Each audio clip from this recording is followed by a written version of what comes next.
It was an October day in 1890, in a little town called London. I was rising up from my coffin, ready for the fight of my life. It's time. I was to battle my arch-nemesis, Lord Tyrus. Like me, he was a vampire, but unlike me, he was evil. I was to meet my quarry in the woods outside of town. I met my enemy in the clearing. I didn't think he would show up. Funny, I was thought the same about you. He sneered at me. Huh. I'm going to love destroying. He got into a battle stance. I got into my own and smiled. I'm going to love watching you try. We were about to charge at each other when I heard something. Huh? I glared at Lord Tyrus knowingly. You were supposed to come alone. Lord Tyrus feigned innocence. I did. Lord Tyrus shrugged. All right, maybe I brought a friend or two. Two vampires jumped out of the bushes and charged at me with their fangs out. One vampire swung his clawed hand towards my head, but my superior reflexes allowed me to dodge the blow. I punched my fist into my attacker's chest and torn out his heart. I saw the look of terror on his face before his eyes rolled back into his head, and he fell to the ground, dead, before turning to dust, blowing away in the wind. The other vampire tackled me and slammed me to the ground, but luckily, I was agile enough to flip the vampire over my head. Whoa! The vampire went sailing through the air and getting impaled on a tree branch. The vampire died quickly and turned to ash. I turned my attention and rage towards Lord Tyrus. Did you at least come unarmed? Lord Tyrus unsheathed a sword and shrugged. Oops. Slipped my mind. He thrust his blade towards me, which I dodged the attack, just barely. This annoyed my opponent. Why won't you just stand still and die? I dodged two more sword strokes. As I sneered at him, my deepest apologies. He was about to thrust his sword towards me again when they were disappointed as they heard the timer. Sorry, everyone. I need to go. Telling my story at a goth cafe was always fun. I know, but I have things to attend to, and I loved leaving them wanting more. I'll see you tomorrow for the conclusion to the story. As I would tell the crowd goodbye, I would pick out a special person to meet me after and have a conversation. I had met with a girl after my recent performance, and we sat in her car. What happened with you and Lord Tyrus? I shook my head at her. You'll have to wait for the ending like everyone else. The girl feigned an innocent look as she dropped her shoulder strap to reveal some skin. Are you sure I can't persuade you? I smiled as I brushed her hair from her neck. We can work something out. I bared my fangs, bit into her neck, and drank deep. It was a good night. I was walking home after my feeding, feeling pretty good about myself. The girl was in such ecstasy from the feeding that she fell unconscious. Worked for me because I didn't have an ending yet. To be honest, the only real thing I tell people is that I'm a vampire. Everything else is spice. I was turned 2 years ago. Back then, I was just a normal human. I was out for a walk one night. I was always a night owl, and I never learned to drive, so I was minding my own business when something grabbed me. Whoa! All I remember are fangs hissing. What are you doing? I don't have any money. Leave me alone. Panic. Ah! No! Pain. Ah! And darkness. When I awoke, alone and feeling different, I continued my walk home with the worst headache of my life. I didn't notice the sun coming up until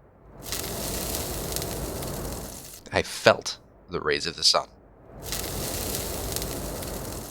And it wasn't the most pleasant tan I'd ever received. Ah!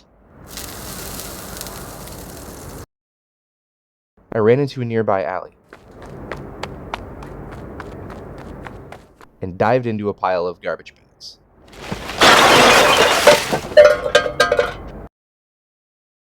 As the day ended, I awoke from my sleeping quarters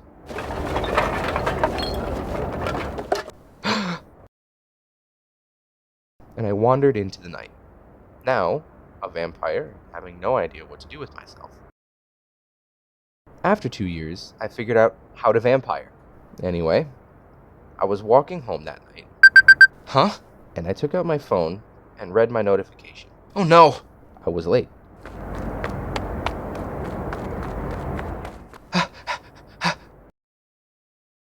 I ran home and changed into my work clothes. And I ran to work.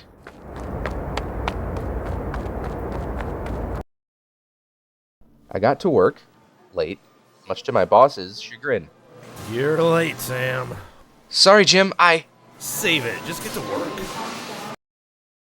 I started stocking shelves. Yes, I was a stock boy. I worked the night shift for obvious reasons.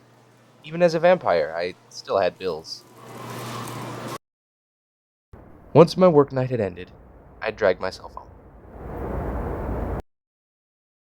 I walked into the basement where my coffin, the tanning bed I repurposed, I'd closed the lid and went to sleep. The day went quickly, at least it felt that way to me. I was in a tanning bed. I awoke and lifted the lid to my coffin and found 2 men standing over me. Who are you? The master would like to see you. The master? They grabbed for me. No. I fought them off as best I could. Hey, what are you doing? Stop! Normally, my vampire strength was enough to push off any would-be attackers. Get off me! But these guys were as strong, dare I say, stronger than me. Then I noticed something. My attackers had fangs. They were vampires too. Despite my struggling, let me go! Let me go! But it was in vain, as I was dragged outside and a sack went over my head. I felt the car move to an unknown destination. I tried to extend my senses in order to feel where we were going, but unfortunately, my vampirism did not help direction sense. Of course, I didn't have those senses to begin with. I really didn't know what I was going to accomplish, but whatever it was, I needed to do it soon. I felt the car stop.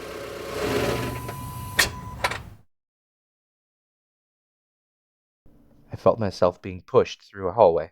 Keep moving. The sack was taken off my head, and I found myself standing before a well-dressed man sitting on a throne. He smiled at me. Greetings, Sam. I was taken aback by how this elegant stranger knew me. I'm sorry, do we know each other? The elegant vampire shrugged. You don't recognize me? He sneered at me. We've been fighting for centuries, haven't we? I shook my head in disbelief. No, you can't be. Lord Tyrus is a figment of my imagination. He stood up. You have a strong imagination since I'm standing here before you. I tried to back away, but forgot about my vampire escorts behind me. They pushed me forward as the vampire lord walked towards me. I have to give it to you, Sam. You are quite the storyteller. Thank you, I think. He nodded. The problem is you're a bit too good at it. Oh? You see, there's a reputation amongst vampires, and I think a few people are starting to believe your story's there. Well, that's an easy fix. I can just tell them that they were just stories. Lord Tyrus nodded his head as if he was thinking about what I had said. I don't think that would do. You see, stories can be too ambiguous. Lord Tyrus raised his hands and snapped his fingers. I think it needs to be believable. I looked to either side of me to find the two vampires with wooden stakes in their hands coming towards me. I looked to Lord Tyrus pleadingly. "Wait! I have a plan!" Lord Tyrus raised his hand, and my two vampire assailants stopped in their tracks. Lord Tyrus looked at me. What's your plan? I took in a deep breath, getting ready to speak, and ran. I heard Lord Tyrus yelling after me. Don't stand there, you idiots! Get him! I ran as fast as I could down the long hallway. As my brain managed to get over my initial panic, I came to two horrifying conclusions. One, I had no idea where I was. Two, I had no idea where I was going. I stopped to catch my breath, even though I don't breathe. Despite being undead, I was still suffering a stitch in my side. I looked back as I heard the other vampires coming after me. I looked around frantically. I found a door that read, "Roof access." Jackpot! I scrambled up the ladder and found my way up to the roof.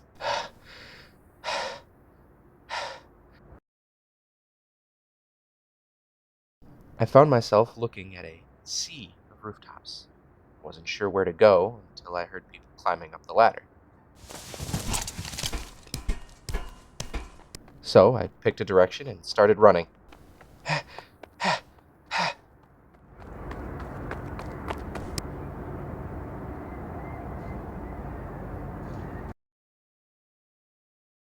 I ran across the rooftops.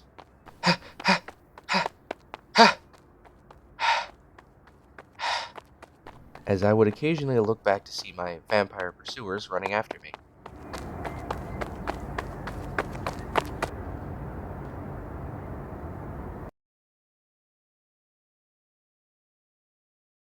Although my vampirism greatly increased my speed and agility, it was nothing compared to my pursuers. They were catching up. I thought I was a goner. I heard a gunshot. Hit one of my pursuers. It must have been Silver, because the vampire immediately turned to ash.